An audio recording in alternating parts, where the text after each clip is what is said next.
Ya, selamat datang lagi di channel kita kali ini. Kita sekarang akan membahas tentang lanjutan upacara adat yang ada di Tulungagung. Yang sekarang kita bahas adalah upacara siraman pusaka Kiai Upas. Ya, ini salah satu pusaka yang dimiliki oleh Kabupaten Tulungagung. Ya, ini Kiai Upas adalah pusaka Kabupaten Tulungagung, merupakan lambang dari kebesaran masyarakat Tulungagung. Ya, upacara siraman Kiai Upas itu dilaksanakan tiap Jumat Legi, atau kalau tidak Jumat Legi itu nanti biasanya pada tanggal 10 Muharram atau 10 Suro dalam penanggalan Jawa. Ya, ini biasanya dilakukan upacara jamasan atau siraman. Upacara ini dimulai dengan kegiatan arak-arakan yang biasanya menggunakan pakaian adat dari pendopo kabupaten mendopo menuju pendopo Kanjengan. Tidak lupa dilengkapi dengan berbagai sesaji serta diiringi dengan gamelan mongkang. Ini arah-arahnya tiada sesaji pakaian adat untuk kegiatan arah-arahan ini. Setelah acara siraman, biasanya masyarakat itu mengambil air bekas siraman yang dianggap memiliki berkah. Ini biasanya diperebutkan untuk air dari bekas siraman Kiai Upas ini. Nah, setelah siraman biasanya diadakan berbagai macam pertunjukan kesenian tradisional. Di antaranya seperti ini, riok kendang, ada pagelaran wayang kulit, ada ini mojopat, bacaan tembang Jawa. Nah, ada kegiatan seperti biasa jadilan atau jaran kepang yang ada rioknya itu. Nah, ini biasanya dilakukan setelah selesai siraman. Cerita Babat Tulungagung, ya, dari cerita Babat Tulungagung dijelaskan bahwa Kiai Upas atau yang disebut dengan Kiai Baru Upas Penantasan diyakini ini berasal dari lidah Baru Klinting yang ditebas oleh Ki Wonoboyo ketika mengelilingi Gunung Merapi. Jadi Baru Klinting diyakini sebagai putra dari Ki Wonoboyo. Nah, Ki Wonoboyo tidak mau mengakui bahwa Baru Klinting itu anaknya, dan akhirnya dia memberi syarat kepada Baru Klinting untuk mengelilingi Gunung Merapi.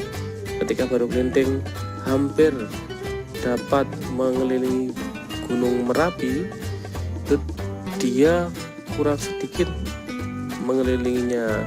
Lalu dia menggunakan lidah untuk menghubungkan kepala dengan ekornya. Nah, ketika itu lidah Baru Klinting ditebas oleh Ki Wonoboyo dan berubahlah lidah Baru Klinting tersebut menjadi sebuah pusaka, yaitu pusaka Kiai Baru Upas Penantasan ini, yang sekarang dijadikan pusaka yang ada di Tulungagung ini, ya, Baru Klintingnya di berupa naga besar. Ya, Kiai Upas ini wujudnya adalah tombak. Jadi tombak tersebut memiliki kayu pegangan, dari pegangannya itu sepanjang 5 meter.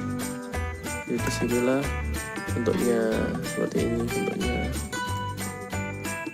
Pusaka ini asalnya dari Mataram, ketika ke Tulungagung dibawa oleh Raden Mas Tumenggung Pringgodiningrat, putra Pangeran Notokusumo dari Pekalongan.